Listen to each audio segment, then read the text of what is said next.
Depois que eu assumo ali em maio de 2015, veio uma leva de jornalistas se identificando. É muito legal. Quando eu tomei aquela decisão, não tomei com essa ideia de contagiar, de contaminar, que todo mundo fizesse. Foi uma decisão espontânea, justamente por isso aí que tu fala. A gente pode abordar em seguida mais detalhes sobre isso. Mas foi um momento legal, porque a partir dali veio o Baldasso em 2016 e tantos outros jornalistas do Grêmio, do Internacional, que acabaram se assumindo. Eu acho que é legal isso, sabe? Ali eu fui um pouco pioneiro naquele momento, em 2015. Não, é DNA. Meu avô jogou no Inter, né? O primeiro título do Internacional. Meu avô, por parte de mãe, jogava no time, foi em 1927. Sim, Meneghetti o presidente era o Wildo Meneghetti, que era muito amigo do meu avô, e lá sei eu tinha algum parentesco lá em cima e tal, lá na Itália. Então o Wildo Meneghetti, o meu avô para de jogar, naquele tempo com 25 anos, o jogador era considerado velho. Meu avô para de jogar. 25. Com 25 anos. Para de jogar. Como era o nome do teu avô? Reinaldo Meneghetti, era zagueiro titular do time, que foi o primeiro título do Inter, foi em 27, meu avô. E o Wildo era o presidente. O Wildo Meneghetti. E eles não zoavam que era no carteiraço que ele jogava. Não sei. Nunca perguntei. Tava indo para Barcelona. E aí, quando chega o Antônio Pai, o Ronaldinho jogou. E é claro que a Lúcia pilhando, né? O Ronaldinho jogou em que time?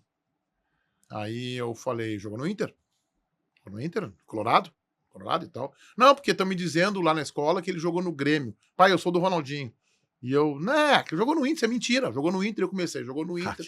Jogou no Inter. E aí, vai pra final da Mundial em 2006, no ano seguinte.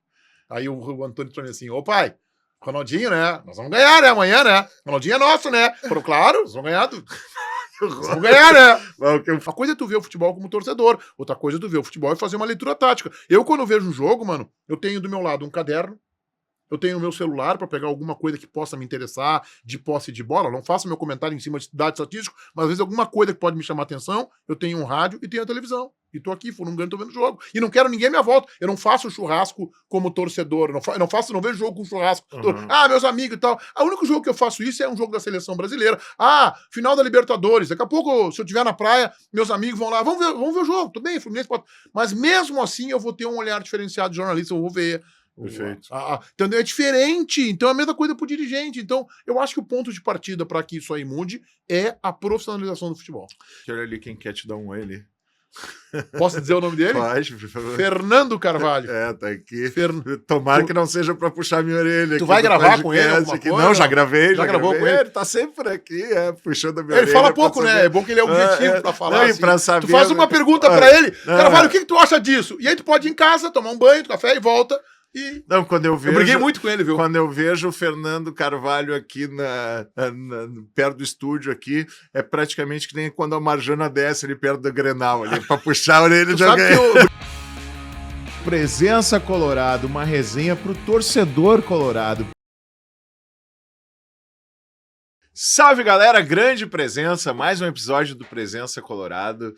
Hoje é muito especial porque o nosso convidado é um divisor de águas na comunicação esportiva do futebol gaúcho. Mas antes de anunciar essa grande presença, eu quero te pedir para justamente nos seguir, ativar o sininho, compartilhar, fazer todo aquele negócio, porque esse trabalho é feito de coração para que a gente resgate e reviva a memória do Esporte Clube Internacional com pessoas que gostam de futebol e que entendem de bola. Então, no Twitter e no TikTok é @presscolorada, no Twitter, não no X, né? Eu vou por muito tempo chamar de Twitter, mas bora lá no X e no TikTok @presscolorada e no Facebook e no Insta Presença Colorado. Estamos com quase já 10 mil seguidores no Instagram, então um projeto que começou há pouco tempo, estamos muito felizes aí com os resultados, mas nos ajuda a multiplicar. E hoje vamos bombar na internet, porque ele é polêmico, ele é inteligente, ele é capaz, ele tem muita história para contar. E foi um dos primeiros jornalistas esportivos com uma história, com todo já um legado e com toda uma trajetória, a chegar e dizer o seguinte: não, eu quero poder ir no estádio com meu filho, eu quero ter um outro tipo de relação com o futebol, e teve coragem, de certa forma, foi a locomotiva para muitos jornalistas que hoje são identificados com a dupla Grenal. Então, senhoras e senhores, ele, a grande presença, Leonardo Meneghetti. Seja bem-vindo, Leonardo Meneghetti. Menegas, né? Até a gurizada agora te chama de Menegas, né? Isso aí. Mano, Change, é uma satisfação, um prazer estar aqui batendo papo contigo. Tô me sentindo em casa, tô um pouco aqui numa arquibancada do Internacional, antiga Coreia, sei que é do tempo da Coreia também. Tô muito feliz de estar aqui, apesar de alguns exageros da tua parte, me chamando disso, daquilo, inteligente. Mas é legal essa história aí, porque da questão de se assumir colorado, quero só fazer uma introdução rápida, porque a gente tinha lá atrás alguns jornalistas identificados, o Cláudio Cabral, que foi dirigente do Inter, o Kenny Braga, o Lazer Martins também assumiu ali por 2000 e poucos, começo na virada ali para 2000, e o Guerrinha, né, do Sala de Redação da RBS, que aliás é também um grande conhecedor. A gente estava falando do bastidor aqui, um pouco de Prado, de Jockey, nossos amigos comuns, o Césaro, e o Dr. Lacour, o presidente Raul Deuclides Gudoli, o Gudoli era irmão dele, Deuclides Palmeiro Gudoli, presidente do Jockey. E aí o Guerrinha tinha lá atrás assumido, e eu em 2015, depois que eu assumo ali em maio de 2015, veio uma leva de jornalistas se identificando, é muito legal. Quando eu tomei aquela decisão, não tomei com essa ideia de contagiar, de contaminar, que todo mundo fizesse, foi uma decisão espontânea, justamente por isso aí que tu fala, a gente pode abordar em seguida mais detalhes sobre isso, mas foi um momento legal, porque a partir dali veio o Baldasso em 2016, e tantos outros jornalistas do Grêmio, do Internacional, que acabaram se assumindo. Eu acho que é legal isso, sabe? Ali eu fui um pouco pioneiro naquele momento, em 2015. Até porque não é porque tu te identifica com um clube que tu vai deixar de ter a tua opinião, que tu vai deixar de ter o compromisso que tu tem com o que tu acredita, com as tuas convicções, e muitas vezes as pessoas elas não conseguem enxergar isso, e por isso as pessoas acabam não se revelando. Mas eu me lembro que foi com pompa e circunstância, porque teve textão, teve tu teve que contextualizar, não foi uma coisa assim, sair do armário, sou colorado, vamos lá, né, gurizada? Foi 2015, eu fiz uma coluna no Metro Jornal, foi no dia do Internacional jogar uma partida contra o Atlético Mineiro, no Beira-Rio, pela Libertadores de 2015. Foi em maio de 2015, o Inter havia sido campeão gaúcho alguns dias antes, e aí eu decidi, eu tenho 2 filhos, minha mulher é gremista, é jornalista também, a Lúcia Matos, e aí nós íamos almoçar num shopping e ela dizia, posso botar minha camisa do Grêmio? Não bota, vão dizer que eu sou gremista. E os meus filhos diziam, pai, posso botar a camisa do Inter? Os 2 são colorados. Não bota, vão achar que eu sou colorado e tal. E aquilo ali começou a me incomodar, e nós estávamos vivendo uma época, tu vai lembrar, 2015, Porto Alegre estava vivendo um momento de muita violência.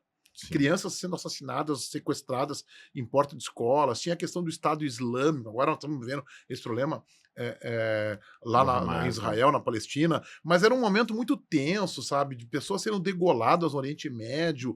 Aí eu perdi alguns amigos meus assim, doentes e tal, muito prematuramente, e eu aquilo ali começou a me dar um sacode, assim, de que, cara, será que é tão importante assim eu dizer para todo mundo do clube que eu torço? Será que isso é tão relevante na vida das pessoas? As pessoas estão assaltando e roubando crianças de filhos em porta de escolas, alguns casos acontecendo em Porto Alegre, bem célebres naquela época, bem tristes. E aí, cara, eu pensei, amadureci, conversei com a direção da Band, onde eu trabalhava na época, eles me respaldaram, pessoal lá em São Paulo, e aí decidi assumir, entendeu? E isso é um caminho sem volta, né? É mais ou menos, tu é pai, tu sabe disso, é que nem ter filho. Não existe tu ter filho e te arrepender. Sim, não, me arrependi, não quero mais. Não tem. Assumir colorado gremista é um caminho de ida, não tem volta. Não tem, me arrependi, não tem. Tu vai... Sim, porque eu acho que pior do que virar casar quer dizer, não, vou voltar a ser isento agora.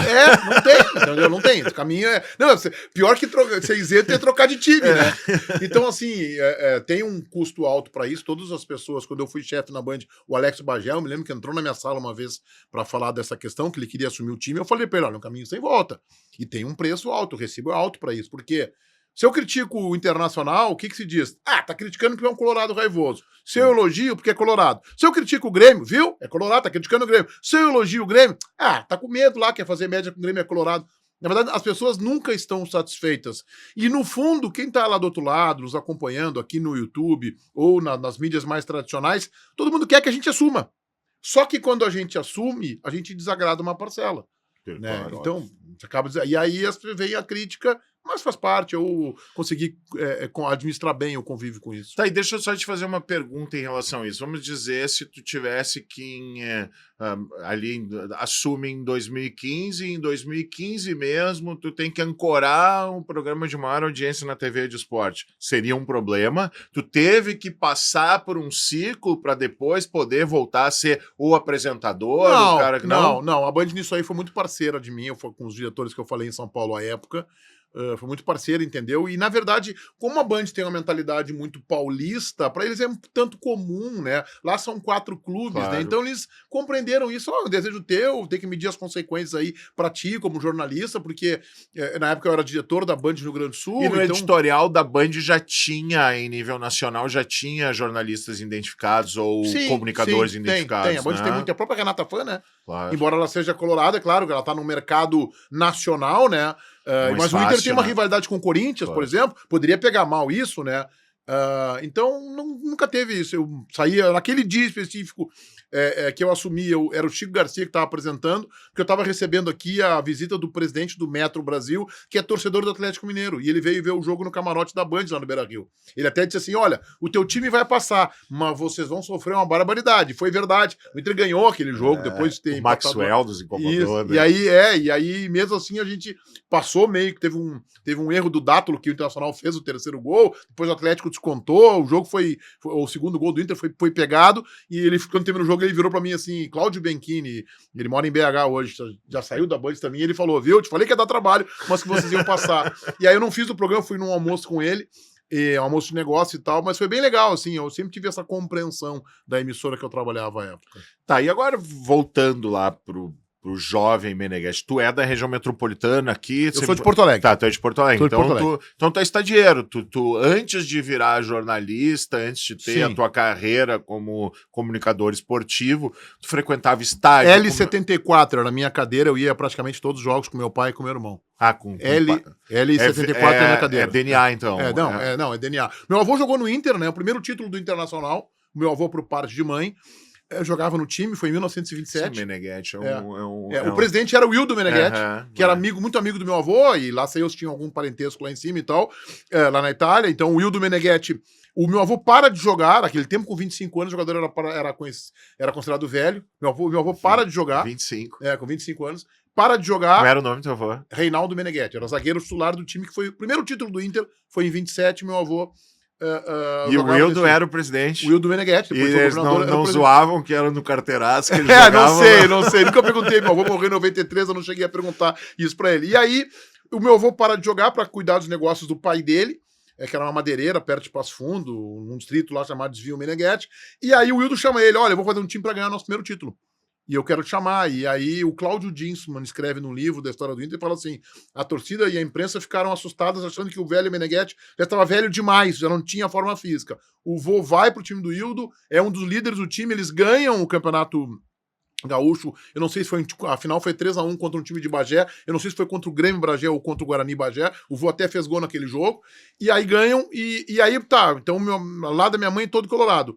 O meu pai também muito colorado de família, a gente cresce praticamente no Beira-Rio, eu com meu irmão indo ver os treinos daquele time de 70, eu era bem menor, né, eu tinha 10 anos, teve até um treino, uma curiosidade, nós entramos no gramado, aquele tempo se treinava no gramado principal, ou nos suplementaram no principal, e aí o Lula chuta uma bola, que a bola passa por cima do gol, e eu tô lá atrás, meu irmão tá ele e um amigo dele, o Paulinho, brincando de gandula, jogando de gandula, e eu lá atrás, e a bola bate em cima da minha cabeça, pem, no muro aquele da Coreia. E aí as goleiras estavam de lado ali, e aí o Manga vira e falou assim, tira o pequenininho, com medo que eu pudesse me machucar, né? Uhum. Então eu cresci vendo todos aqueles jogos, a final de 75 eu tava no Beira-Rio, gol do Figueroa, a final de 76 eu tava no Beira-Rio, as semifinais, todos aqueles jogos, eu tava no Beira-Rio, ali que eu me formei colorado. Sim, o ser colorado era natural, era cultural dentro da DNA, tua família. Ok. Mas quando tu tem os teus filhos, tu já é um jornalista, né? esportivo. Não, meu filho mais velho tem 21 anos. Ok. Então, e como é que foi pra te fidelizar eles dentro do Inter? Como é que era isso? Pô, não pode falar que o papai é colorado. Ah, tu é colorado no colégio. Como é que foi essa e não relação, foi muito fácil. assim? Esse foi um processo difícil. Porque só um pequeno parênteses, pra mim foi muito fácil, porque o meu nasceu no dia do Bi da Libertadores, Eu né? sei da tua história. Então, Linda história. Então eu cheguei pra ele dizer, ou tu tem sorte, ou tu é sortudo, ou tu é azarado. Não tem alternativa. Não, realmente, no caso do... O Valentim, que é o meu filho mais novo, que é muito ligado ao futebol, ele tem 15 anos, é muito ligado, o menino que chorou quando foi configurado o impedimento do Edenilson, jogou com o Corinthians, foi pra cama chorar, não queria saber, foi uma semana emburrado e tal, é muito colorado. Esse foi mais fácil porque ele já viu eu sendo colorado, o irmão mais velho dele sendo colorado, embora a minha mulher seja gremista, ele foi e ele zomba a Lúcia, ele bota a camisa do Palmeiras, quando o Grêmio perde Copa do Brasil, Palmeiras, a Lúcia acompanha futebol, não? Acompanha. Lúcia acompanha futebol. E aí o Antônio foi um pouco mais difícil, porque quando o Antônio cresce, quando ele começa a crescer, o melhor jogador... Você sabe que os jovens se formam muito com a questão do ídolo, né? Sim. O melhor jogador do mundo era Ronaldinho Gaúcho. O Antônio nasceu em 2002. O Antônio tem 3 anos e o Ronaldinho arrebentando a boca do balão. E aí tem um detalhe que eu vou para uma viagem para a China com o governador Rigoto em 2005. E a minha esposa e toda a família vai jantar numa pizzaria na Zona Sul. Eu sou muito envolvido com a Zona Sul de Porto Alegre. E tá lá o Ronaldinho com a mãe dele e com a irmã. E aí o Ronaldinho começa a brincar com o Antônio, que era um menino de 3 anos. Tava numa mesa de frente, começa a brincar, vai lá, abraça ele. O Antônio ficou assim, não sei o que. Eu lá na China, ele E aí quando eu na China lá, e a Lúcia... Naquele tempo o celular não tinha foto, me falou, tu não sabe quem é que tava ontem, o Ronaldinho, O Ronaldinho já jogava, estava no PSG na época. Não, estava no Barcelona, estava indo para Barcelona. E aí quando chega o Antônio pai, o Ronaldinho jogou, e é claro que a Lúcia pilhando, né? O Ronaldinho jogou em que time? Aí eu falei, jogou no Inter? Jogou no Inter? Colorado e tal. Não, porque estão me dizendo lá na escola que ele jogou no Grêmio. Pai, eu sou do Ronaldinho. E eu, que jogou no Inter, isso é mentira. Jogou no Inter, eu comecei. Jogou no Inter, jogou no Inter. E aí, vai pra final da Mundial em 2006, no ano seguinte. Aí o Antônio falou assim, ô pai, Ronaldinho, né? Nós vamos ganhar, né? Amanhã, né? Ronaldinho é nosso, né? Falou, claro, nós vamos ganhar Vamos ganhar, né? Mas o que eu fiz, Sabe qual é o grande momento que eu vi que eu tinha feito uma bobagem naquela falta? O Antônio não viu o jogo, ele tava dormindo no jogo. Tava dormindo. Era cedo. Era 10 horas da manhã, então ele tava dormindo. E aí bate a falta pra fora e tal, não sei o que. Aí tá, e foi história. E aí no ano seguinte, o pai de um melhor amigo do Antônio. Tu acha que o teu sentimento quando o Ronaldinho foi cobrar aquela falta foi mais ou menos, já teve aqui comigo aqueles 20 minutos que o Tinga ficou no vestiário antes da primeira Libertadores? É por aí. Então ele demorou uma eternidade até ele bater aquela falta.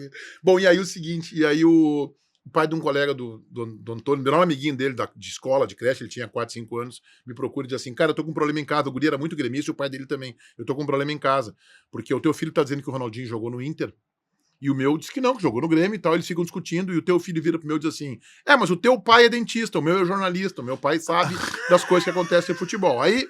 Tem credibilidade quando Aí o mundo dá volta, aí eu, deixa que eu vou resolver isso aí, eu chamo, aí a Lúcia me dizia assim, minha mulher, tu vai te dar mal com isso, vai te dar mal com isso. Aí um dia eu chamo o Antônio, papai se enganou. O Ronaldinho nunca jogou no Inter, quem jogou no Inter foi o sobrinho dele. Lembra que o Bruno... O Diego, o Diego, né? Eu falei, me confundi. O Antônio aqui olhando assim, me confundi. Mas assim, eu vou te dizer, tá? O Ronaldinho é odiado no Grêmio. Nem perguntar, nenhum gremista gosta dele, só os que não acompanharam. Ele fez lá tramóia com o Grêmio, fez trapaça com o Grêmio, saiu fugido, deu processo na justiça. Então, acho que no fundo ele é nosso. Então, saí pela tangente, assim. Pra mim, tá valendo. Nessas horas, o cara tem que usar as armas. Eu me lembro que claro, eu foi mais fácil de fidelizar o meu pelo dia que nasceu, mas eu levei ele na inauguração do Beira-Rio, no começo do jogo, 2-0, pênalti contra o Peñarol, aquela coisa, e ele me olha e diz, vamos embora, tipo, sim. Criança, 3 anos. Sim. Eu, não, vamos... E aí, na época, ele não podia tomar refrigerante, não, no Beira-Rio pode tomar refrigerante, e combinado, sabe, sim, tudo certo. Em casa não pode, mas no Beira-Rio pode. E aí eu fiz um programa de milhagens com ele, porque ele tinha um desenho que era o Cid o Cientista, e eu fiz ele fazer uma ficha em cada 5 jogos que ele fosse no Inter, ele ganhava um presente. Só que não podia reclamar e não podia pegar o celular, tinha que ficar torcendo o tempo inteiro e não podia xingar o jogador do Inter, era isso. Tu foi bem também. Quando fechou a segunda, ele disse pra mim, não precisa me dar presente, eu gosto muito de...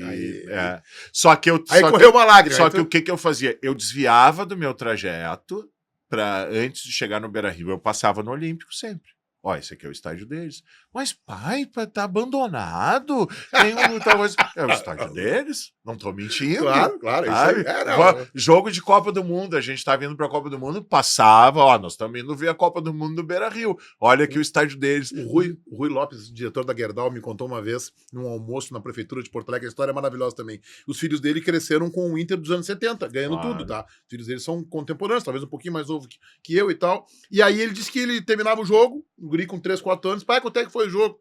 3-0 pro Grêmio. O Grêmio não empatou nunca. O Grêmio ganhou todos os jogos. Ele contando isso, dando o Grêmio ganhou todos os jogos dos anos 70. Claro, o guri não, que a criança de 3, 4 anos não consegue ainda mensurar quanto é que foi, entendeu? Ele virava e dizia, ganhamos, hoje foi difícil, 2-1. Hoje foi difícil. E o Grêmio perdia, empatava e o Grêmio sempre ganhava. São recursos que a gente acaba usando estratégias, né, pra fazer os filhos torcerem pro time. Tu acha que um jornalista esportivo, ele tem que ter como é que eu posso dizer, um ponto de partida ligado ao futebol, que é o clube, ou ele pode gostar do futebol brasileiro, pode... Como é que a tua relação, ela passa pelo Inter, claro, tá certo? Claro. Mas assim, tu é um cara que conhece muito o mercado, assim. Normalmente, a gente sabe, esse aqui o fulano Beltrano não quer falar, mas a gente sabe o para que lado cada um vai, só que no momento que tu tem uma postura isenta, tu tá ali para trabalhar e outra... Tu vai lá, tu faz torcida do adversário, do outro clube, etc. Tu tem que ter uma habilidade nesse sentido.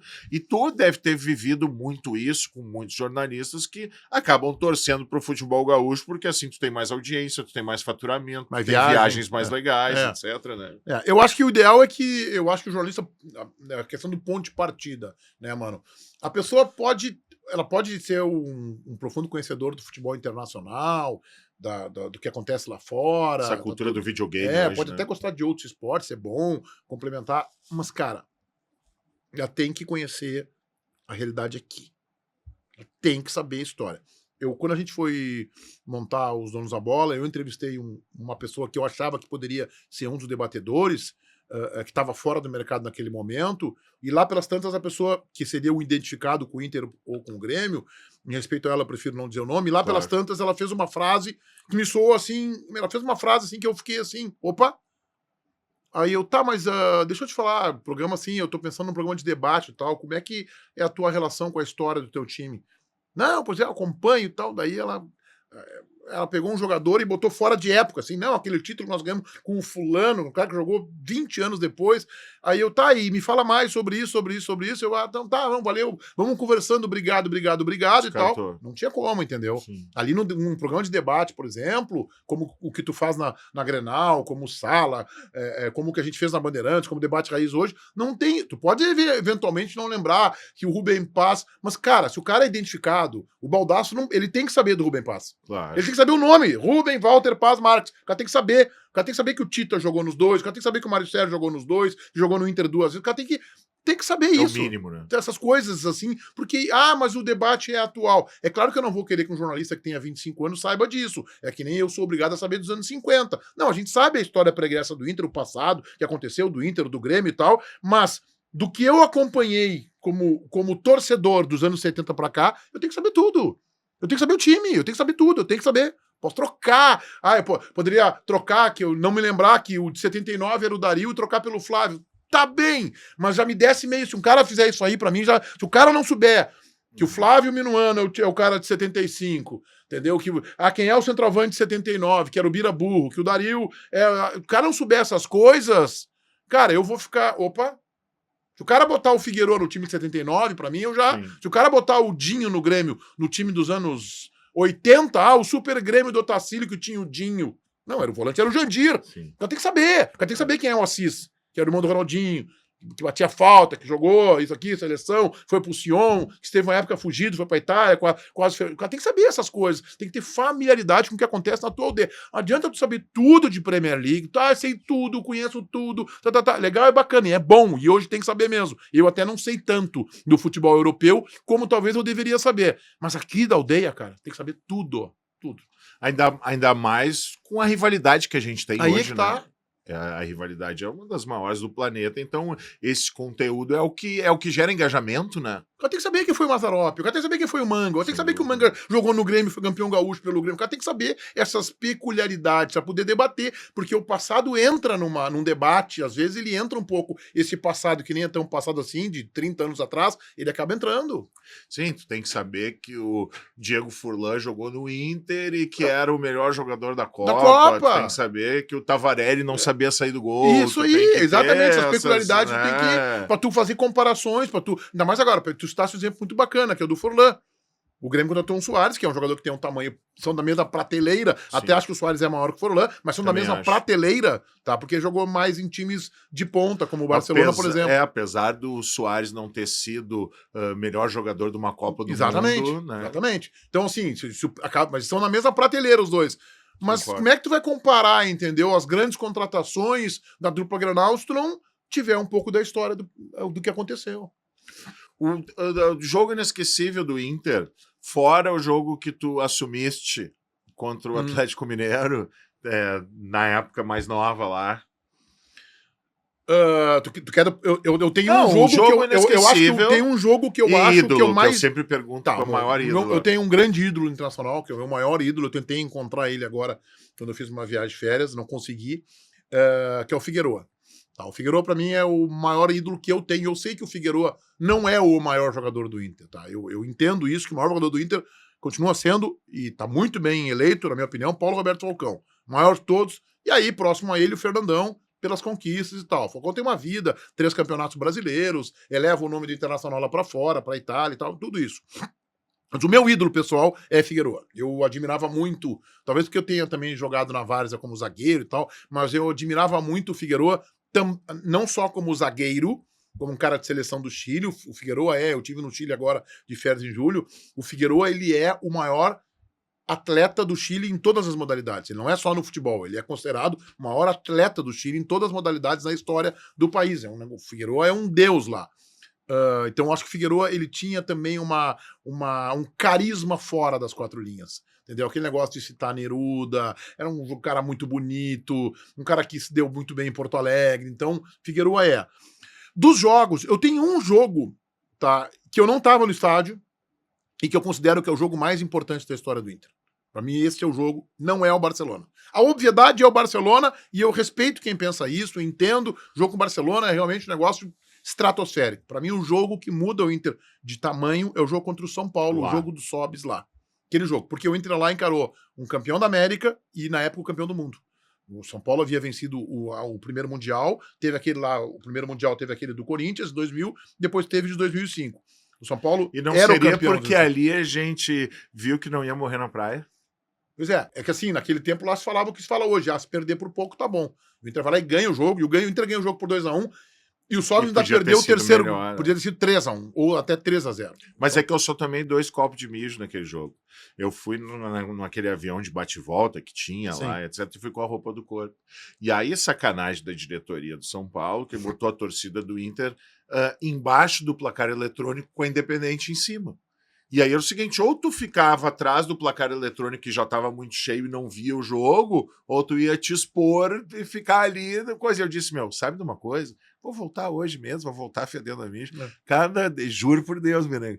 Quando eu disse pro homem, disse, cada copo de mijo que eu tomar vai ser um gol do Sobs. Tomei 2. Podia ter tomado o terceiro. Podia ter tomado o terceiro. Pra mim, aquele é o grande jogo. O jogo que assim, da minha infância, tá, que é o mais memorável, que pra mim ele reúne o gol mais bonito da história do Beira-Rio, é o jogo com o Atlético Mineiro. Semifinal do Campeonato Brasileiro de 76, o gol do Escurinho com o Falcão. Pra mim, é o gol mais bonito que eu vi na história do Beira-Rio, é este gol. E aquele é o jogo da minha infância que eu Quantos anos você tinha ali, meu? Eu tinha 10 anos.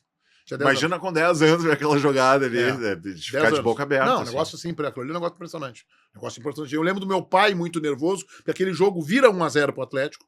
O Atlético tinha um timaço também. Imagina aquele jogo semifinal de fazer aquela jogada. Eles tinham sido campeões brasileiros 5 anos antes, 71, o primeiro campeonato brasileiro, quando começa essa etapa nova do Brasileirão lá em 71, e o Atlético Mineiro tinha um bom time de futebol. O Inter tinha enfrentado o Cruzeiro na final de 75, o time do Inter era muito bom também, e aí vira e o Batista faz logo no começo do segundo tempo 1-1, e aos 45:30, aquele gol, o jogo ia para prorrogação. Aquele gol do Falcão foi aos 45:30. Eu me lembro do meu pai muito nervoso no intervalo. Meu pai muito nervoso, assim, chamou o cara do uísque, disse assim, baixinho, senta do meu lado e não sai mais. Botou que o cara... usava gravata borboleta, isso, né? Isso aí, botou o cara do lado dele. Botou o cara do lado dele aqui e ficou tomando uísque, aqueles amigos dele e tal. E aí eu me lembro que aí o pai queria ir embora. Não tá bom, nós vamos virar. E aí a gente faz o gol do Batista e aquele gol do Falcão, um negócio pra mim... Então aquele jogo é talvez da minha infância um dos... o jogo com o Cruzeiro também eu tava lá, o jogo com o Vasco, mas um dos mais memoráveis. Mas da história do Internacional recente, o grande jogo pra mim é o jogo com São Paulo. Sem dúvida nenhuma. O São Paulo é campeão do mundo, né? Tinha vencido o Liverpool 8 meses antes. Não, e tinha ganho, inclusive, a Libertadores no Beira-Rio, porque o Atlético Paranaense não pôde, em função da Conmebol, porque o estádio não tinha capacidade mínima para o jogo, né? Você sempre gostou de gestão de futebol, né? Até por ser um gestor, provavelmente, assim. O que tu acha que falta hoje para os clubes de futebol do Rio Grande do Sul e, obviamente, principalmente para o Inter, assim? Como é que é a tua análise da gestão e tapa muito sol com a peneira, a gente demora para absorver novos negócios? Vamos entrar um pouquinho nessa área. Assim. Eu acho que, e o que eu vou falar vale para o Inter, e eu acho que vale para praticamente todos os clubes do futebol brasileiro. Talvez o Palmeiras esteja conseguindo caminhar alguns passos à frente, que é a questão da profissionalização, né? A gente vê o departamento de futebol do Inter e do Grêmio sendo comandados por figuras que são grandes pessoas, grandes empresários, dentistas, advogados, empreendedores e tal, mas que sequer se prepararam do ponto de vista teórico, pelo menos, para a função. Não tem uma bagagem, uma experiência de... Vem cá, eu vou lá fazer um curso de gestor na CBF, eu vou lá fazer um outro curso aqui, vou lá fazer... Tem hoje, de 5 anos para cá, muitos cursos surgiram, possibilidade de tu aprender. Então o cara é de uma determinada facção política dentro do clube, aí o presidente se vê obrigado estatutariamente a ter um vice de futebol, e ele vai lá pro movimento, quer que vocês indicam? Indica aqui o Meneghetti ou o Mano Chance. Tá, então pega esse cara, bota aqui e tal. O cara tá ali, o cara às vezes não sabe nem falar, que é uma atribuição de vice de futebol. Perfeito. Ele tem que falar, ele tem que saber se comunicar. Tem que ter inteligência emocional, né? Tem que ter equilíbrio, inteligência, ele tem que saber se comunicar, ele tem que saber a hora que ele tem que aumentar a fervura de sacudir, ele tem que fazer, às vezes, usar a imprensa para um discurso interno do jogador. Tem que ter essas malandragens que eles não têm, eles não estão preparados para isso. Então a profissionalização, para mim, é o ponto mais importante. O futebol brasileiro, por exemplo, nós temos no Brasil escola de treinadores da CBF há 15 anos. Na Argentina tem escola desde os anos 50. É por isso que a gente vê uma proliferação de argentinos mundo afora. Os caras estão preparando treinadores desde 1950, há 70 anos. A escola de técnicos da CBF começou há 10, 15 anos, acho que uns 15 anos. Então, assim... E o treinador faz muito mais porque é obrigado do que para aprender alguma coisa, né? Então, assim, aí quando a gente vai procurar um profissional... para exercer, as opções são poucas, porque nós estamos começando agora uma leva de escolas de gestão em futebol que está começando a colocar no mercado novos nomes. E isso vai ser suprido com 5, 10 anos. Então, vai demorar. Eu acho que esse é o ponto mais importante. As administrações são conduzidas de forma muito amadoras. Não no sentido crítico, mas de paixão, né? No sentido, não no sentido de ser crítico, de chamar alguém de amador, mas no sentido de que os presidentes estão lá, doando o seu tempo, são abnegados, isso vale para todos, do Inter, do Grêmio, e nem sempre tiveram preparo para aquilo, não foram treinados, não foram preparados para o exercício daquela. O fulano ser um bom advogado, um bom dentista, um bom veterinário ou um bom jornalista, não dá a ele credencial para dirigir um clube ou um departamento de futebol. Aí o seguinte, aí o que eu te digo é o seguinte, como é que um dirigente, um advogado, um empresário, empreendedor, vai chamar ou o Renato, ou o Mano Menezes, ou o Cudê e vai cobrar dele uma questão tática? Ele não tem know-how, não tem conhecimento. Ele não foi treinado para aquilo, para ter esse conhecimento e dizer, não, cara, eu acho que esse jogo aqui tu errou o esquema. Tu não podia ter jogado com um lateral assim, apoiador, os caras têm um esquema assim, tem que fazer isso e tal. ele tem a opinião dele, que ele ouve da imprensa, que ele ouve do familiar dele e tal, ele não foi treinado para olhar o futebol. Uma coisa é tu ver o futebol como torcedor, outra coisa é tu ver o futebol e fazer uma leitura tática. Eu, quando vejo um jogo, mano, eu tenho do meu lado um caderno, eu tenho o meu celular para pegar alguma coisa que possa me interessar de posse de bola. Eu não faço meu comentário em cima de dados estatísticos, mas às vezes alguma coisa que pode me chamar a atenção, eu tenho um rádio e tenho a televisão. E tô aqui, for um ganho, tô vendo o jogo. E não quero ninguém à minha volta. Eu não faço churrasco como torcedor. Eu não vejo jogo com churrasco. Meus amigos e tal. O único jogo que eu faço isso é um jogo da seleção brasileira. Final da Libertadores. Daqui a pouco, se eu estiver na praia, meus amigos vão lá. Vamos ver o jogo. Tudo bem, Fluminense pode... Mas mesmo assim, eu vou ter um olhar diferenciado de jornalista. Eu vou ver. Perfeito. Entendeu? É diferente. Então é a mesma coisa pro dirigente. Então eu acho que o ponto de partida para que isso aí mude é a profissionalização do futebol.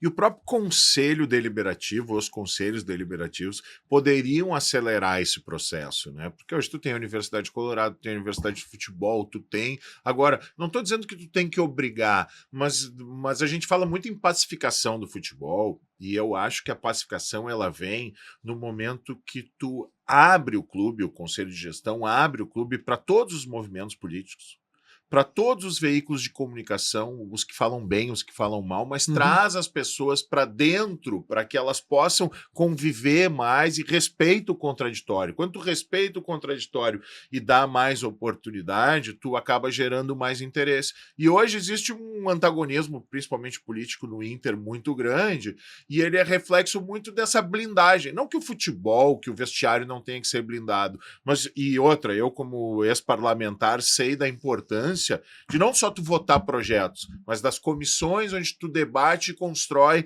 esses projetos. Que no caso da Assembleia, elas têm um rito lógico, porque a gente está falando de poderes. O Conselho Deliberativo ele não pode engessar o processo de gestão, mas ele pode ter um caráter consultivo, mas muito mais para que os movimentos possam conviver no dia a dia e os próprios formadores de opinião, porque hoje, aí eu já ia entrar nesse sentido, porque hoje a vice-presidência de comunicação, ela acaba jogando muito a brasa pro assado dos comunicadores que tem a ver ou que puxam teu saco, vamos dizer. Só que é muito mais inteligente tu trazer todo mundo que pode estar potencializando, porque, sinceramente, hoje, com a internet, com tudo, com que gera com a potencial de geração de conteúdo que tanto tem Inter como o Grêmio, eles podem ser um veículo de comunicação. E quanto mais tu trouxer pessoas para te ajudar a gerar conteúdo e respeitar que muitas vezes eles vão te criticar, tu vai estar, de certa forma, de uma maneira inteligente e indireta, até ofuscando essa crítica direta através de ranço, né? Eu vi uma manifestação tua outro dia acompanhando um movimento político que aconteceu no Internacional, eu vi essa tua manifestação de o clube também aceitar quem pensa diferente, né? E tu fizesse uma manifestação também no sentido de unir os grupos e, a partir do processo eleitoral que o Inter vai viver em dezembro, todo mundo caminhar para o mesmo sentido. Eu vi, achei muito inteligente, até comentei com a minha esposa. O que o Mano tá falando aí, pena que é um movimento político que tá lançando sua candidatura e que daqui a pouco os outros movimentos que às vezes nem participam do processo eleitoral ou estão de um outro lado da trincheira não vão dar relevância. Mas é isso aí que tem que acontecer. É isso aí que tem que acontecer. É exatamente o que tu estás reproduzindo agora aqui. É saber ouvir quem pensa diferente, quem é crítico. Claro que fora quem faz a crítica só pela crítica, no sentido destrutivo, mas é ouvir, chamar e dizer assim, tá, peraí, bonitão, me fala mais sobre isso, quero te ouvir sobre isso. Assim. Tá bom. E aí o cara vai lá criticar, vai falar, vai dizer 10 coisas. Talvez, se o clube conseguir aproveitar meia daquela frase, já serve. Olha só, isso que o cara falou tem razão. Muito obrigado. Isso e é da minha natureza ser conciliador. Eu vou te contar uma história aqui que acho que tem a ver, porque assim, eu comecei a minha primeira ação ligada ao futebol e à comunicação foi com a Ipanema e com a Band, numa jornada dupla que a gente fez. O Porã estava na Ipanema, era identificado com o Grêmio, eu identificado com o Inter, a gente tinha o programa da comunidade, fizemos. E pô, eu tive a honra de conviver com o Cláudio Cabral, para no varande aqui, porque eu gosto aqui, não sei o quê, porque a gente fez o jogo do Beira-Rio, do Olímpico, e fez o jogo da Montanha dos Vinhedos. Mas antes disso, eu vou chegar lá no jogo do Beira-Rio. Antes disso, quando eu me elejo conselheiro no Inter, o Farid ainda estava na Gaúcha E o Farid, do nada, me diz assim, tá, como é que um cara como o Mano Chains vai ser conselheiro do Então de brincadeira, o Farid, daquele jeito Sim. que ele foi, e me esculhambou. E porque vai chegar de chinelo de dentro do conselho, vai isso, vai aquilo, pibibi, pá. E eu nem tô ouvindo, tô lá, o conselho, me elegi conselheiro, que legal, aquela coisa toda. Daí vem um cara do movimento e diz assim, mano, os caras estão lá, o Farid tá falando mal de ti, vai lá e bate nele, não sei o que, deu, tá, vou lá, deu assim, vou bater num cara que tem o microfone da Gaúcha todos os dias, não sou mental, né, cara? Aí chego lá, não sei o que, ô Farid, tudo bem, não sei, pô, eu queria um direito de resposta aí, porque tu falou, não, tudo bem, não sei o que, daí me deu assim, ô Farid, com todo respeito, assim, a gente não se conhece, e é normal que tu tenha preconceito com um cara que chama-se Mano Chains, eu também teria esse preconceito, então tá tudo certo. Agora, eu quero te dizer o seguinte, que o conselho também precisa de gente mais nova, porque a gente precisa preparar novos gestores, a gente precisa ter diálogo, a torcida do Inter não é só as pessoas mais velhas, de cabeça branca, a gente tem que ter uma voz da juventude, eu tô aqui para fazer esse elo, para ajudar, para aprender, para contribuir, não sou melhor do que ninguém, entendo que tem muitos conselheiros que têm uma trajetória aqui que acabaram não se elegendo, mas eu tô aqui, pô, cheio de vontade, cheio de tesão para fazer, não sei. Ou seja, eu dou um tapa de luva nele, claro, é isso aí. Que na época ele ainda estava na Gaúcha, quando eu fui fazer o Grenal do Beira-Rio, a gente tá fazendo o Grenal do Beira-Rio e eu tô ali de repórter e ele também. Daí ele chega assim, mano, na Band aí já falaram que o portão tal tá com problema, não sei o que deu, não sei o que, blá, blá, blá. Eu não falaram, então dá o serviço aí. E eu, eu tenho uma informação aqui, eu quero dizer que o coisa toda... Ou seja, um cara... Eu estanquei na hora qualquer relação de crítica que eu poderia, se eu tivesse batido no cara, até hoje ele ia estar falando mal de mim. Entendeu? Teria criado um clima hostil. Exatamente, não, e transformei o limão numa limonada. Então, é tu estar perto das pessoas, tu entender que muitas vezes a pessoa ela não tem a capacidade de te conhecer e ao mesmo tempo ela faz uma crítica muito pesada contigo, é um baita de uma oportunidade que tu tem para te mostrar que tu é muito melhor do que aquilo. Eu sempre dizia isso nas palestras que eu fazia, até como político, assim, porque eu chegava nos lugares, as pessoas olhavam para mim, lá vai o Mano Chains, esse deve ser um louco, não sei o quê. Eu chegava lá e encantava as pessoas, mas não encantava as pessoas porque o que eu falava era lindo e maravilhoso e o máximo. É que eles esperavam tão pouco da minha fala e eu contribuía muito mais com a expectativa que surpreendia nesse sentido. Muitas vezes, se tu é um PhD num assunto, tu vai fazer uma palestra, tu paga para ver um cara, daí chega lá, o cara fala assim, mas esse bosta não falou nada que eu não sei, etc. Tu sai decepcionado com o cara, né? Claro. É que eu acho também que isso tem a ver, esse comportamento bélico e hostil dos clubes em geral, pelo despreparo, entendeu? Para uma capacidade... Aí, às vezes, falta uma dose de humildade de... Tá bem, eu vou lá ouvir o cara e vou contrapor com o meu argumento. Será que o cara... Ou questionar, né? Mas será que o cara não tem razão? Será que o cara... Esse tempo, faz uns 2, 3 anos, uma crítica que eu fiz a um dirigente esportivo, ele, depois de eu reiterar a crítica, ele me chamou para conversar. Aqui da Dupla Granal me chamou assim, eu queria te ouvir mais sobre isso. Aí eu fui lá e falei... Ele tava magoado, tava com a crítica, eu fui lá e coloquei para ele assim os pontos. Por isso. Ele, tá bom, eu vou pensar nisso aí. Passou 2 dias, ele me ligou. Cara, chamei 2 caras aqui para conversar comigo até a respeito. Tu pode vir aqui reproduzir de novo? Não, vou ir de novo, não tem problema. Marcação um dia, eu fui lá, os 2 caras, braços lá dele. E eu falei, não, eu acho isso, acho que o erro foi esse assim.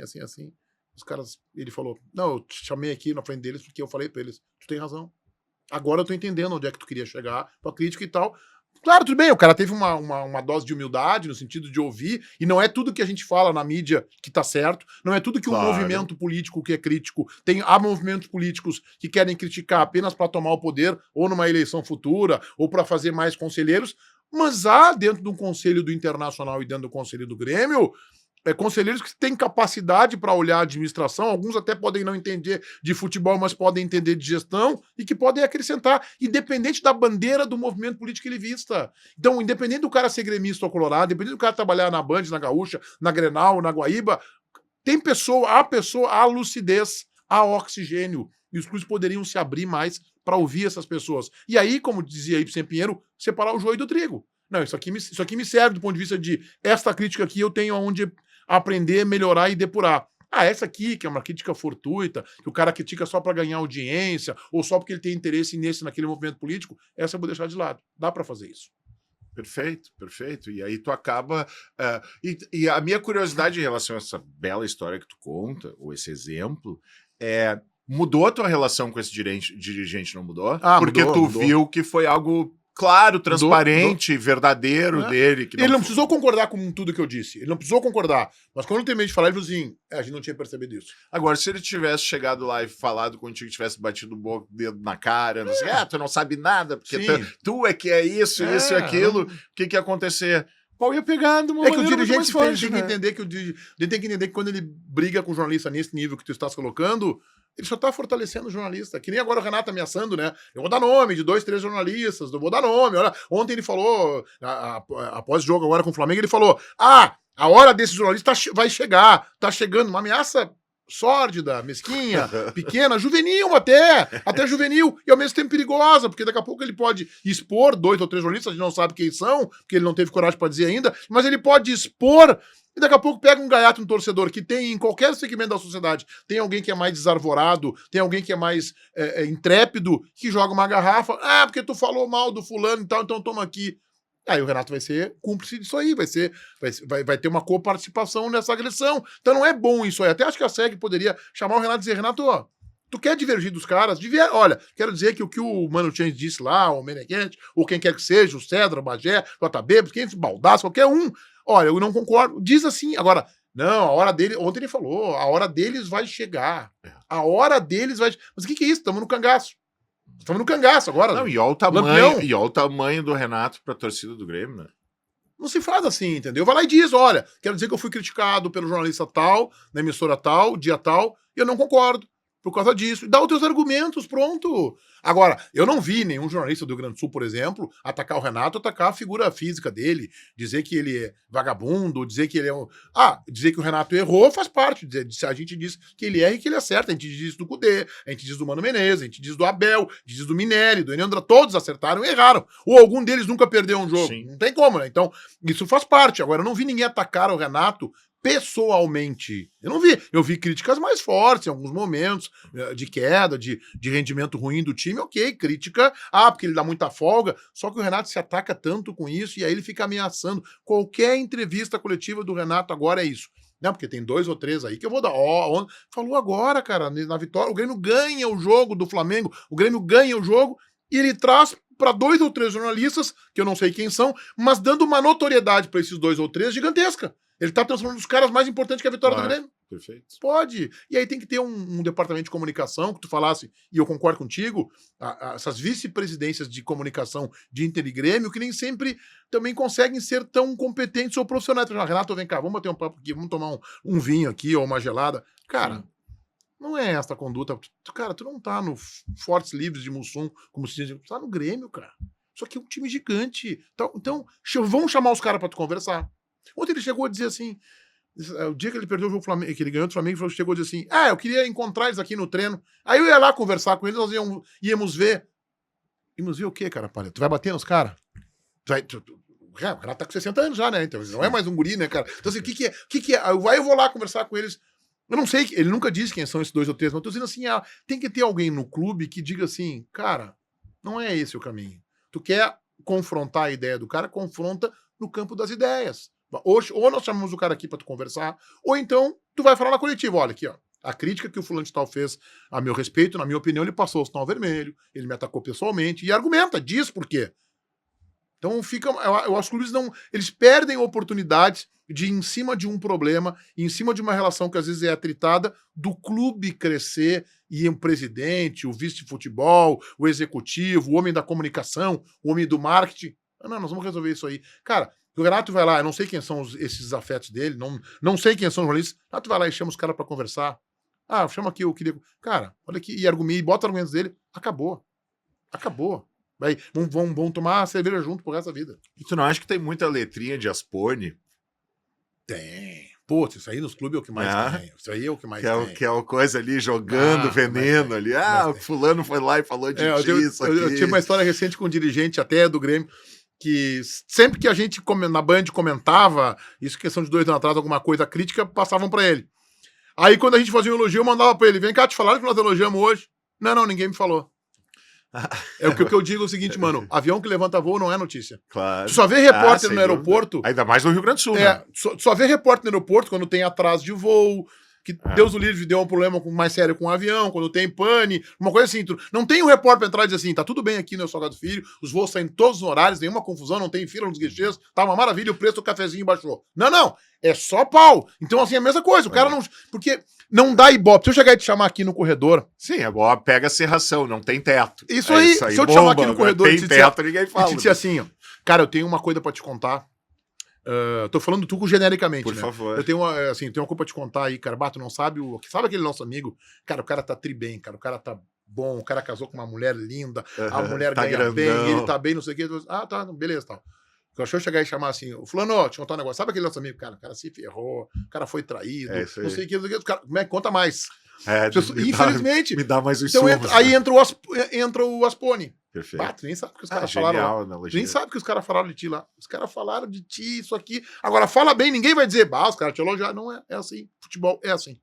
Se tu fosse vice de futebol do Inter em 2024, teria algum treinador, algum diretor de futebol, alguém assim que tu, no mundo da bola, que tem a ver com o futebol brasileiro, que já vestiu ou que ainda não vestiu a camisa do Inter, a camisa no sentido de estar ali, que tu gostaria de ver no Beira-Rio? Quem é a tua turma? Se o Meneghetti fosse o vice de futebol, quem é que tu traria? Eu gosto muito, acho que a gente precisa conhecer ele melhor, mas eu gosto muito do Vojvoda do Fortaleza. Tá, eu gosto muito desse treinador, eu acho ele um treinador com ideias modernas. Ele tá no Fortaleza, que tem uma cobrança menor. Perfeito. Tá, que não tem. Tá, tem uma rivalidade com o Ceará, mas é uma rivalidade localizada, não é uma rivalidade Grenal mundo afora, então é um pouco diferente. Nós temos um campeonato à parte aqui chamado Campeonato Grenal, e isso tem que ser levado em consideração. Tu acha que o Vojvoda para dupla Grenal ainda seria uma aposta por não ter passado ainda pela pressão da nossa mídia e de um clube gigante como ele rejeitou o Corinthians, ele rejeitou o Flamengo, ele tem uma condição financeira muito boa lá, é um salário, a gente até falou outro dia no debate raiz, o JB trouxe que parece que é 800 mil, ele não é salário de Fortaleza. Ele não ganha salário de Fortaleza. O Mano foi ganhar isso no Inter agora num segundo momento. O Mano veio por 500 mil e agora ganhou um aumento. Quando o Corinthians assediou ele estava ainda esse ano no Internacional, ali um pouco antes do primeiro semestre. Bom, acho que seria uma aposta com boa chance de dar certo, porque ele já tem essa bagagem do futebol brasileiro. Claro. Ele já conhece o futebol brasileiro, já sabe as dificuldades, sabe um pouco do Inter, um pouco do Grêmio, até porque é aqui da Argentina e tal. Então acho que é um nome. Um outro cara, este sim, uma aposta, é o Thiago Carpini, técnico do Juventude, que foi vice-campeão paulista. Ele tem 39 anos, ele é jovem, ele foi vice-campeão paulista com Água Santa, fez um puta de um trabalho. Palmeiras até teve lá um momento, uma pequena dificuldade em alguns momentos daquela decisão, acabou sendo campeão, tem muito mais recurso, muito mais time, mas é um emergente, ele tem uma carreira pequena, ele foi um tempo auxiliar técnico, né, depois migrando por clubes do interior de São Paulo, Água Santa, Juventude. Este sim seria uma aposta. Mas eu gosto das ideias dele. Eu acho que os dois treinadores são treinadores para começo de temporada. Sim. E não para apagar incêndio. Sem dúvida. Até porque, principalmente o Vojvoda, os dois, mas eu quero dizer, o Vojvoda, o que ele tem, a tranquilidade que ele tem hoje no Fortaleza, se tu bota ele para apagar um incêndio, 2, 3 partidas, o pau vai pegar, né? E o Carpini nem se fala. E diretor executivo, quem é que tu gosta? Eu queria conhecer melhor o Ximenes, o Felipe Ximenes, tá? Eu queria conhecer melhor, porque eu acho que ele tem uma experiência de futebol. Eu não tenho relação com ele, não conheço ele, mas eu acho que ele... de fora. Ele tem uma experiência, o Ximenes tem uma experiência de futebol muito interessante. Trabalhou em clubes grandes, em clubes médios e em clubes menores. Então eu queria conhecer um pouco mais o trabalho dele aqui no Sul. Eu sei que ele já teve cotado para trabalhar algumas vezes no Grêmio, no Internacional, acho que ele teve cotado e tal. Acho que hoje um dos melhores do país ainda é o Rodrigo Caetano. Eu acho que ele é um dos melhores do país. O Rui Costa do Grêmio, o Inter não poderia contratar, porque tem uma identificação, era conselheiro do Grêmio, acho que não daria certo na nossa aldeia, no provincianismo que a gente vive, mas está fazendo um bom trabalho de remontagem de São Paulo, está fazendo um trabalho interessante. Eu sei que o executivo do Grêmio é muito bom, o Luiz Wagner Vivian, mas o Grêmio não empoderou ele. Ele veio da CBF, ele veio de uma outra área de logística, de coordenação, não era uma área executiva, é uma primeira experiência dele, mas o Grêmio não empoderou, o Grêmio meio que esfriou o executivo. Talvez se o Grêmio tivesse trazido o Rodrigo Caetano ou alguém deste peso, o Grêmio desse mais poder. O Grêmio acabou esfriando e trabalhando com um modelo tradicional de esquentar o vice-presidente de futebol. Primeiro lá o Calef, se atrapalhou, acabou se inviabilizando, um ambiente hostil dentro do clube, e agora o Brum. Eu acho que o Internacional, se conseguisse o Rodrigo Caetano, que parece que vai sair do Atlético, seria uma sacada. Tem um executivo que diz que do Melo seria o nome preferencial, que é o Alexandre Matos, que tá, hoje ele é CEO do Atlético Paranaense. Eu não me incluo entre os grandes fãs do Matos, mas eu respeito a biografia dele. Ele tem títulos, ele tem nome. Ajudou a reestruturar o Palmeiras, né? Sim, não, ele tem trabalho. Ele tem trabalho. Como talvez eu não conheça ele, talvez eu não. E tem aquela fama dele, que ele é gastador, que. Agora o Atlético Paranaense é um trabalho também de sucesso no primeiro momento, e agora ele está num processo de remontagem. Ele no Atlético Paranaense ele não é o diretor executivo, ele é o CEO do clube. Sim. Ele é o cabeça do clube, entendeu? Ele é o que manda no clube. Ele está acima, inclusive, do futebol. Se diz que seria, a informação que eu tive, é que seria o cara do Roberto Melo. E o Barcelos não deverá anunciar antes da eleição o seu diretor executivo. O Barcelos tem uma outra figura, que eu também acho errada, que eu não acho certa, de apostar em nomes do futebol emergentes. Ele errou nos dois. Sim. Ele errou no Paulo Brax e ele errou no William Thomas. Ele errou nos dois. Ele errou nos dois, não deram certo. Não, para mim o maior erro de 22 para 23 foi a contratação do preparador físico. Eu falei muito nesse sentido. Essa é uma barbeiragem. Porque tu tem um cara que deu certo. E foi bancado pelo William Thomas, tá? É isso que eu ia dizer. Por isso que eu trouxe o assunto. Foi bancado. Porque vamos fazer um raciocínio lógico aqui, né, Menegas? Vamos dizer, tá?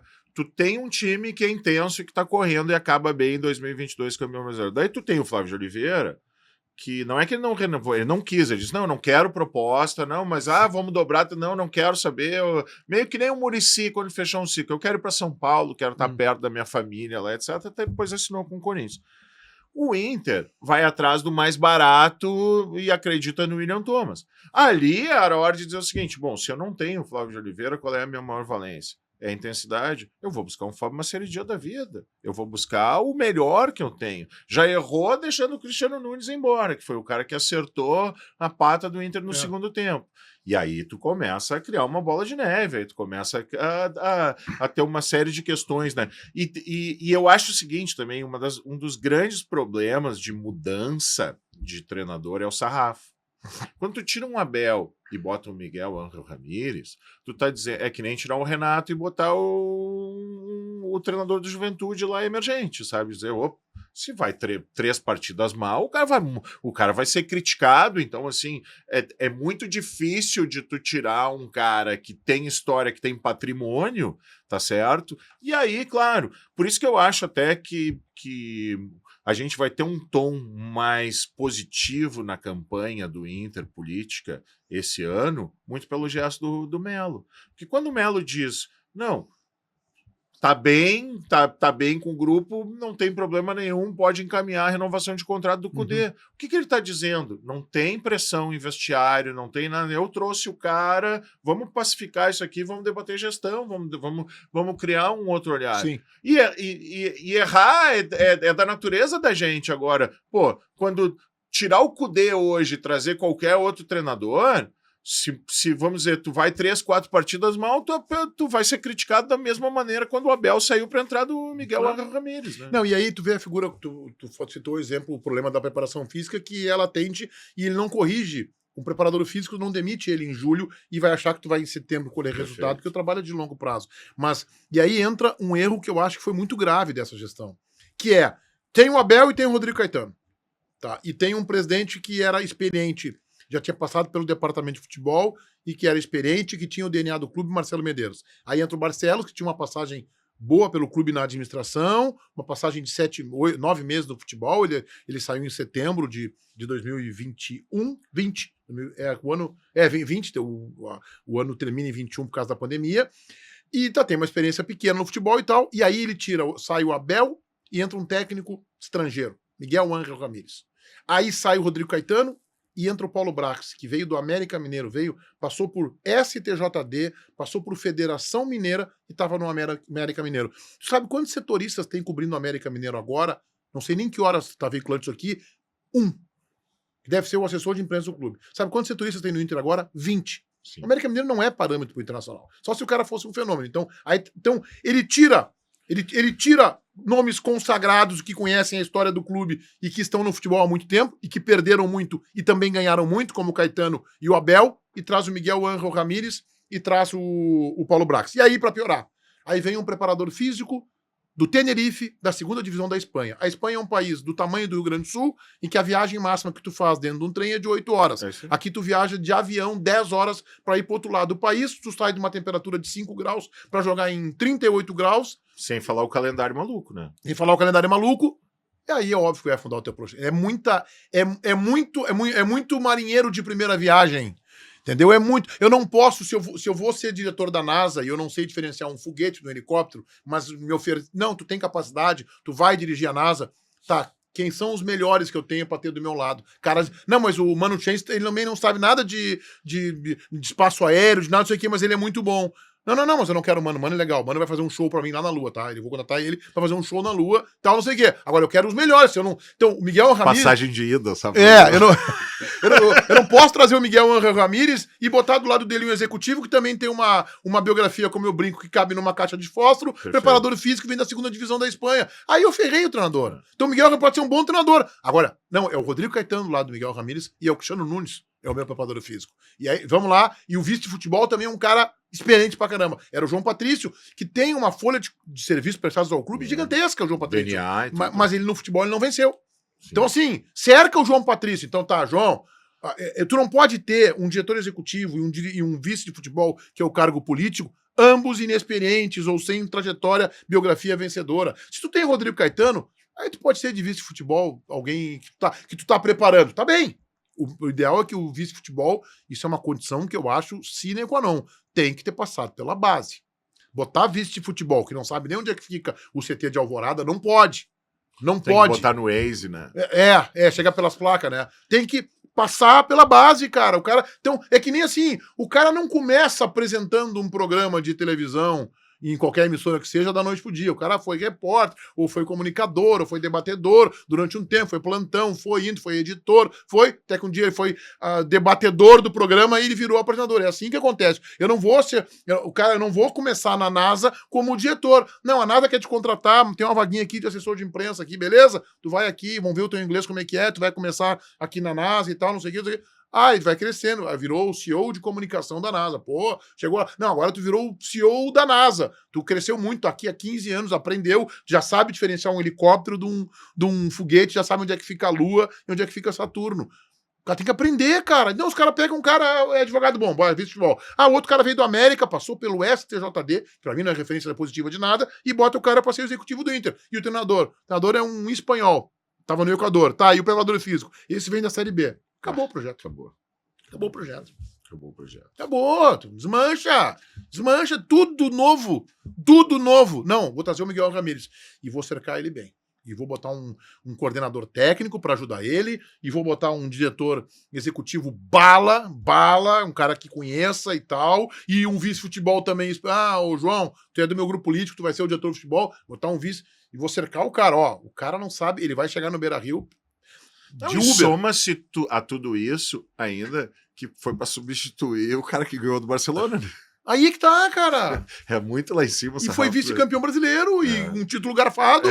Não seria campeão. Exatamente. Então tem uma série de fatos que tu não... Entendeu? Aí tu vai chegar pro jogador assim, o Abelão tá indo embora, o Rodrigo Caetano tá indo embora... Cara, com todo respeito ao Paulo Brax, cara, que eu já conversei com ele algumas vezes, uma baita figura, um cara, depois que ele saiu do Inter, a gente acabou trocando algumas mensagens, ele mandou um WhatsApp pra mim, muito gentil, é um cidadão, é um gentleman, tá tudo bem. Claro. Mas aquele momento não era o momento dele. Agora, não, o técnico do Inter é o Abelão, o técnico do vice-futebol é o fulano que conhece, e o executivo é o Caetano. O Paulo Brax vai começar aqui na base, vai ser o cara da base, vai crescendo, que há 3, 4 anos, Caetano... tu vai para o Flamengo, vai para o Atlético, beleza, pode ir, valeu, seleção brasileira, agora o Brax está pronto. Não bota de paraquedas, cara. Não, e tem outra coisa, né? Quando tu faz um discurso muito assim, não, porque eu vou mudar tudo, eu vou ser disruptivo, etc, etc. O que tu tá dizendo pro mercado? Pô, se o Inter me ligar, eu posso ir até com o meu papagaio pra lá, porque eu sou o cara que vai mudar tudo lá dentro. né? Então tu acaba, de certa forma, ofuscando e deixando de valorizar tudo que tu tem de bom.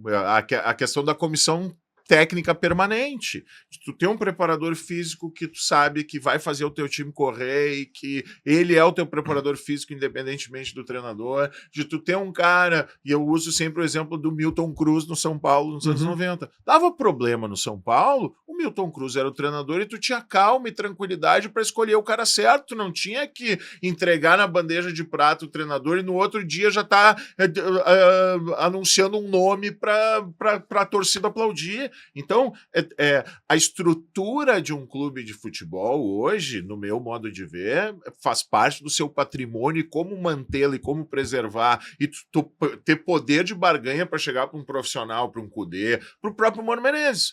O Mano Menezes, quando ele chega no Inter, é o seguinte, não, meu, olha só, nós temos a nossa estrutura permanente aqui, tu vai ficar... E dá certo, sim, etc. Sim. Mas com o Cudê é diferente, com o Miguel Ángel Ramírez é diferente, etc. Assim, e aí nessa, nós perdemos o Maceridia para o Corinthians, nós perdemos o Cristiano Nunes para o Atlético Mineiro, nós perdemos profissionais que, por mim, poderiam estar até hoje aqui. Claro, é que a gente acaba desvalorizando o cara. Como é que o cara não vai embora? O cara é o número 1. Aí tu não, agora tu vai trabalhar com quem tá vindo de lesão e o preparador físico vem com o cara. Aí cai o cara, agora tu volta. Chega numa hora que o cara assim, não quero mais. Não é para mim, né? Me diz uma coisa, né? Nós já estamos finalizando aqui o nosso papo, mas não tem como a gente não falar no legado do Donos da Bola e no legado digital do Donos da Bola, né? Porque foi um marco ali, eu acho que para todos vocês ali, para ti, para o César, para o Baldasso, para o próprio Bagé, depois ali. Foi um programa que estourou na audiência. E eu faço já a seguinte pergunta.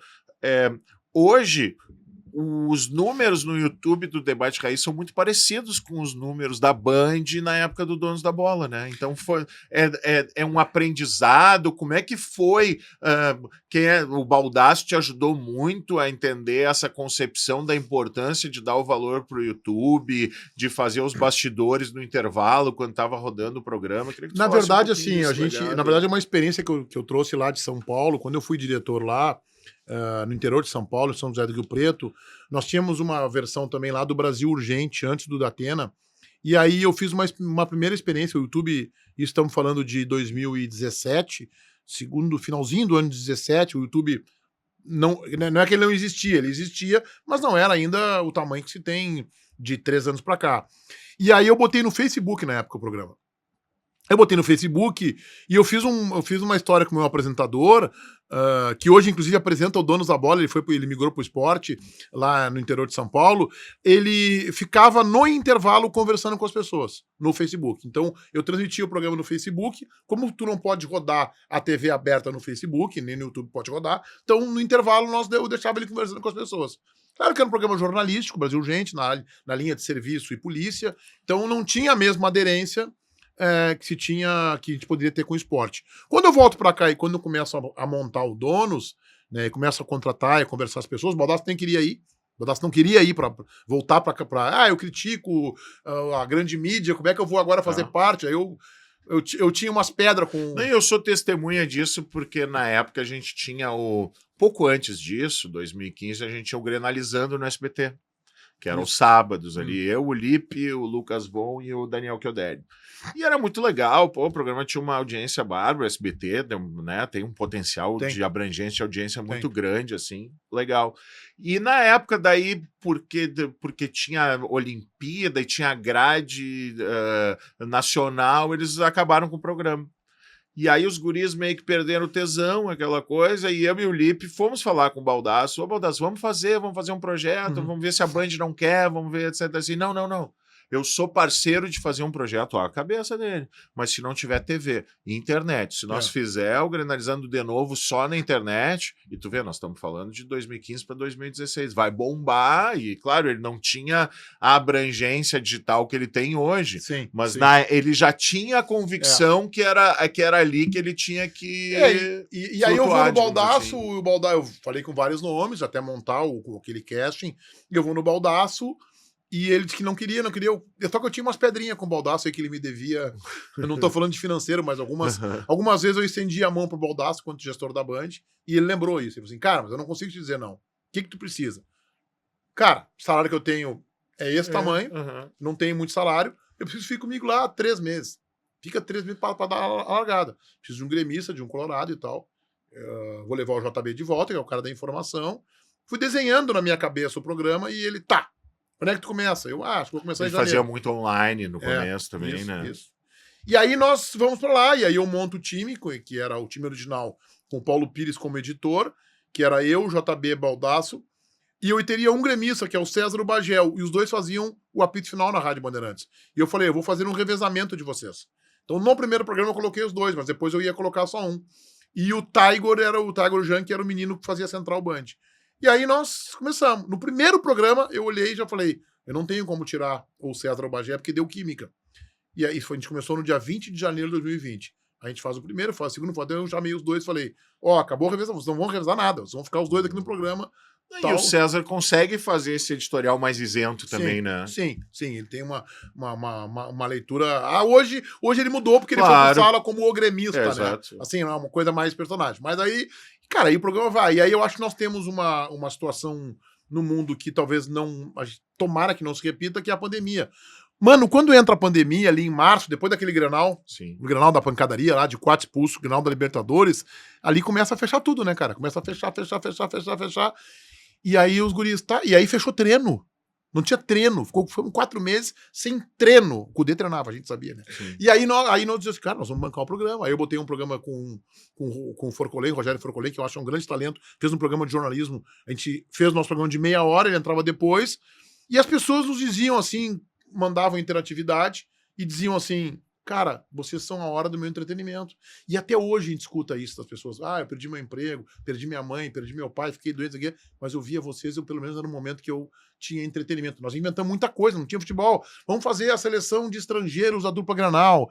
Vamos fazer qual é o melhor Grêmio de todos os tempos. Não tinha treino. Nós ia, fomos indo, e fomos levando. E aí eram programas em home office. Às vezes era só eu e o César no estúdio, ou só eu não fiz home office na Band nenhum dia, nem o César fez, nem o JB, e o Baldasso em casa, e o Bagé em home office. Nós fomos nos virando, cara. Nós chegava de máscara no estúdio. Aquela loucura da pandemia. E que formação, né? Porque naquela época ali, pra encher linguiça, o cara tem que ter talento. Tem que ter. E os caras são muito bons e são muito diferentes um do outro. E aí o programa estoura de audiência. Tem o episódio do Renato da Briga na primeira semana, que ele nos chama de recalcados da bola. O programa acabou nos ajudando. E aí, cara, a gente surfa uma onda muito boa. Foi um grande momento. Acho que foi um marco da comunicação de debate esportivo do Rio Grande do Sul, a audiência e a repercussão. Aí alguns episódios que aconteceram na direção da Band que acabaram não nos agradando. O César também acaba saindo pelos seus motivos, mas recebeu um convite muito interessante, mas também estava descontente com algumas coisas que aconteciam lá. E a gente sai todo mundo esse ano e a gente coloca o Debate Raiz. Nos bastidores aqui, olha ali quem quer te dar um oi ali. Posso dizer o nome dele? Pode, por favor. Fernando Carvalho. Tá aqui.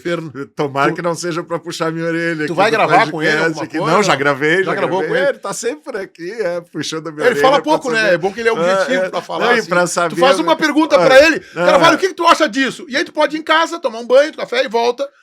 Não, quando eu vejo... Eu briguei muito com ele, viu? Quando eu vejo o Fernando Carvalho aqui perto do estúdio aqui, é praticamente que nem quando a Marjana desce ali perto do Grenal, ali, pra puxar a orelha de alguém.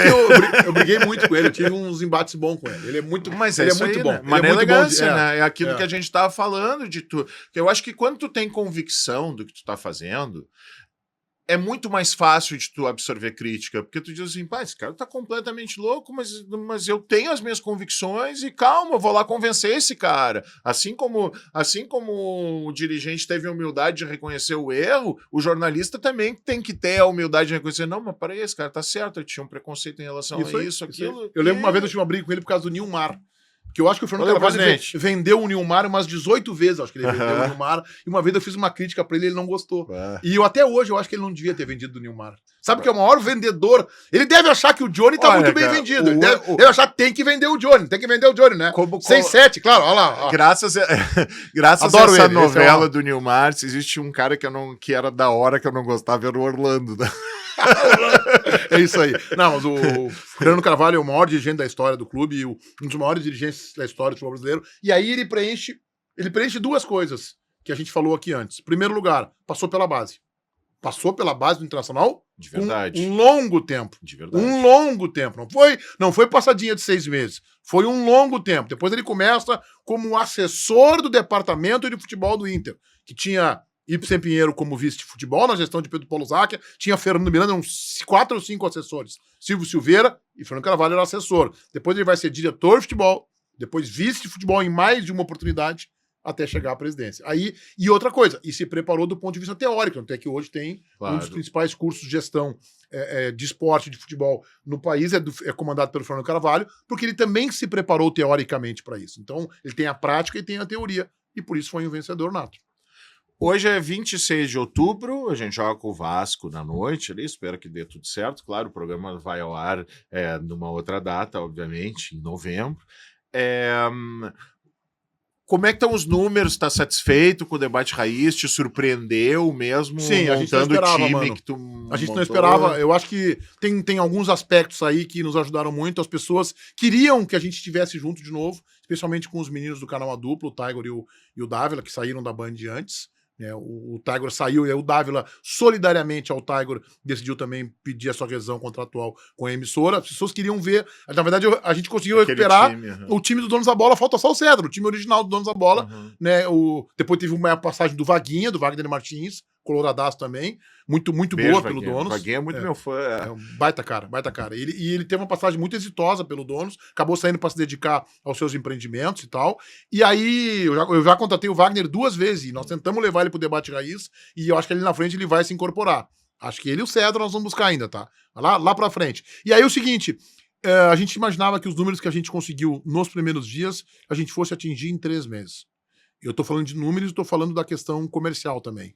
E a gente conseguiu isso no primeiro dia. Números impressionantes, números realmente gigantescos, que aumentam a nossa responsabilidade. Cada episódio ali, cada programa tem uma média já de 50 mil visualizações. Não, mais. A nossa meta é fazer 100 mil por dia, e a gente tem dias que a gente passa de 100 mil, a gente fica numa média ali de 90, 95 mil, 100 mil e tal, e a gente consegue simultaneamente fazer 25, 30, e a gente tá muito feliz com isso, respeitando todo mundo que concorre conosco no horário, mas a gente acha que encontrou um espaço muito bacana. As pessoas gostaram desse negócio da gente...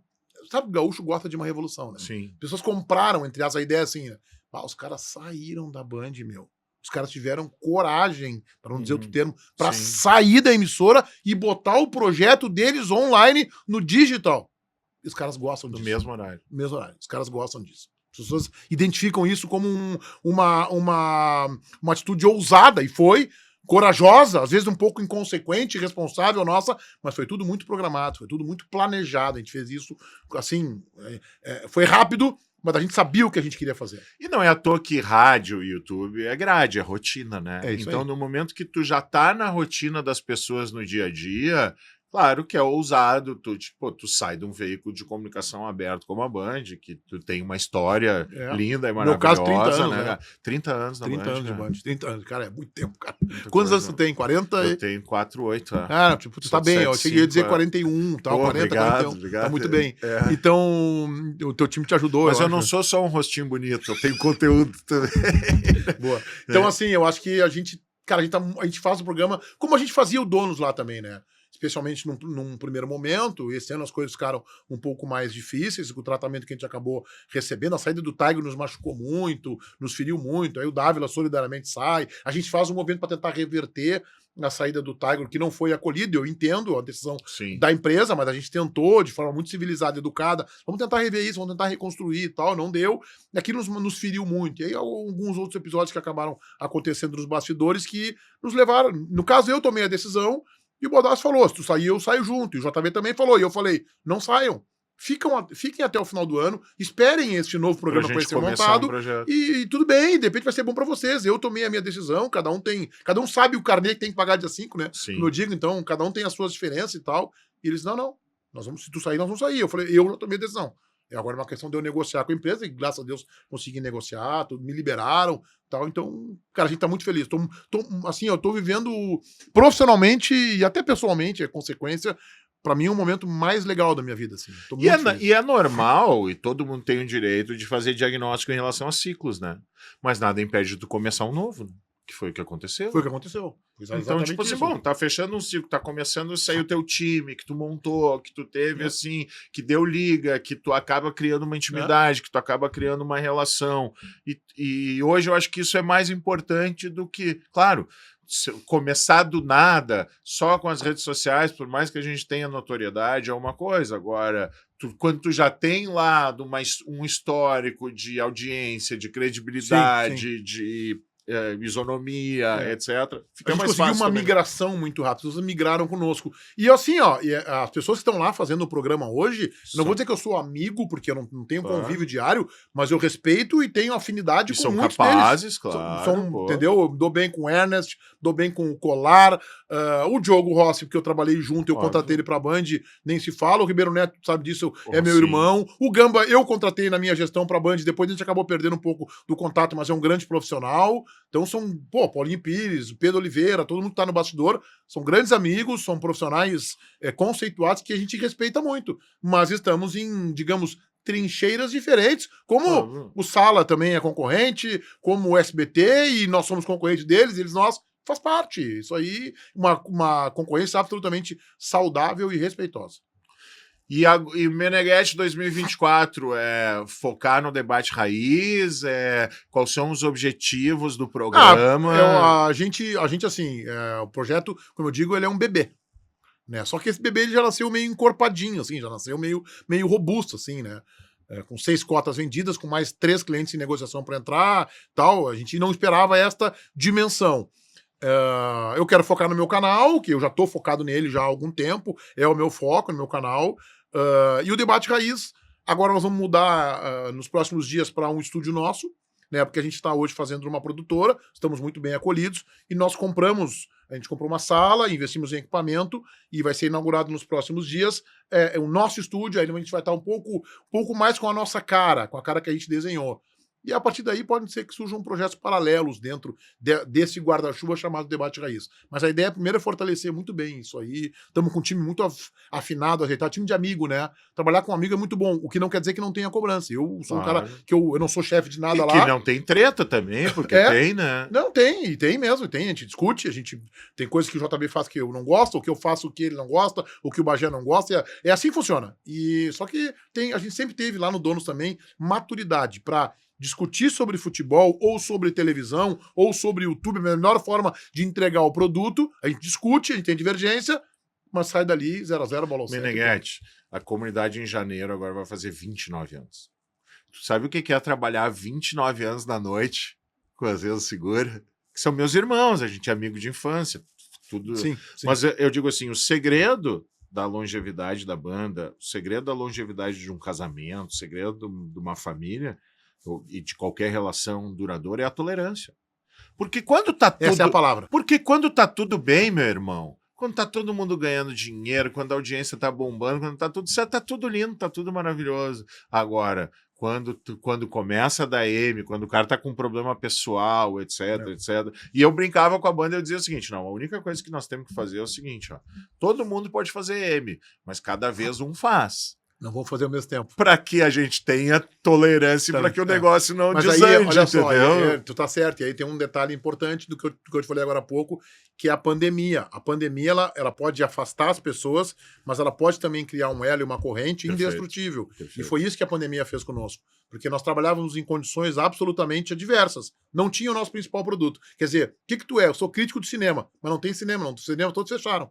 Então, o nosso caso era esse. Nós somos analistas de futebol, como vocês passaram por isso, todos nós, jornalistas esportivos, passamos por isso. Só que nós estávamos lançando um projeto. A gente lança dia 20 de janeiro, dia 20 de março fecha o mundo. Fechou o mundo, fechou, não tem futebol, não tem contratação, não tem nada. E a gente tinha que fazer e a gente estava se entrosando. Embora a gente se conhecesse, nós estávamos... Então, aquilo nos uniu como uma corrente, cara, que é indestrutível. Então, a pandemia nos uniu muito. Sabe, chegava de máscara no estúdio, em home office, trabalhando com condições adversas. A Bandeirantes também, com todas as empresas de comunicação, trabalhando com um coeficiente de pessoas muito menor, sem a mesma estrutura, bar fechado. Então, cara, ali... E tu não sabia o futuro. E sabe, assim, eu acho que a pandemia, para geração de conteúdo de esporte, ela foi um divisor de águas, vou dizer por quê, qual é o meu raciocínio. Nós estávamos acostumados muito com aquele padrão Globo de luz, de imagem, de direção artística, com a melhor câmera, com a melhor luz. Tu olhava o A SBT. melhor roupa. Tu olhava o SBT e dizia assim: mas tem um rosinha ali atrás naquela luz ali que é meio bagaceiro, Sim. etc. Tu via, Band nunca conseguia chegar na mesma qualidade de imagem que a Globo, que o Sport TV. Vamos ser sinceros. Com a pandemia, todo mundo começou a trabalhar em casa. E aí o que virou a TV? Um monte de quadrinho com celular, meu irmão. E aí o que tu fez? Os caras na Globo News entrando de casa. Aí tu acabou com o paradigma de padrão de qualidade de imagem, que o que importava era o conteúdo. Então, para esse ambiente da internet, hoje, se eu tenho um iPhone e eu vou gerar conteúdo, eu posso gerar conteúdo para o Sport TV. E aí tu bota todo mundo num nível de capacidade para fazer igual, no mesmo nível, e o que diferencia é o que tu tá dizendo. E não o que tu tá mostrando de cenário, de roupa, né, de bonitinho, não sei o quê, porque os caras estão entrando... Padrão estético, porque os caras estão entrando nessas condições adversas, todos nós estamos entrando. E o que as pessoas estavam em casa naquele momento da pandemia, o mundo sofrendo e não sabendo, nós achávamos que nós íamos morrer, na verdade isso, né? Quando ela começa a pandemia, cara, nós vamos morrer, é só uma questão de saber quando, né? Se eu vou em janeiro, se tu vai em março, nós vamos morrer todo mundo, o mundo fechou, ou nós vamos morrer da doença, ou nós vamos morrer de fome, porque fechou o mundo. Cara, o mundo fechou, cara. Nós ficamos fechados, porque a gente passou um negócio que a gente não, talvez a nossa geração não vai conseguir nem entender o tamanho daquela dificuldade. E aquilo, eu sei que destruiu muitos casamentos, muitas relações. Mas fortaleceu muito. Quem uniu o cara pra tu mexer com isso é difícil. Bota fé. Meneghetti, uma honra. Obrigado, eu que te grande agradeço. Presença, que baita papo, viu só, galera? Esse é o Presença Colorada. Muito obrigado, Meneghetti, seja sempre bem-vindo. Eu que agradeço. Muito sucesso no Debate Raiz no teu canal. De conversar com os teus seguidores, eu que te acompanho, vi o Baldasso aqui, tal, ele conta um pouco do bastidor. O Baldasso é um louco, né, cara?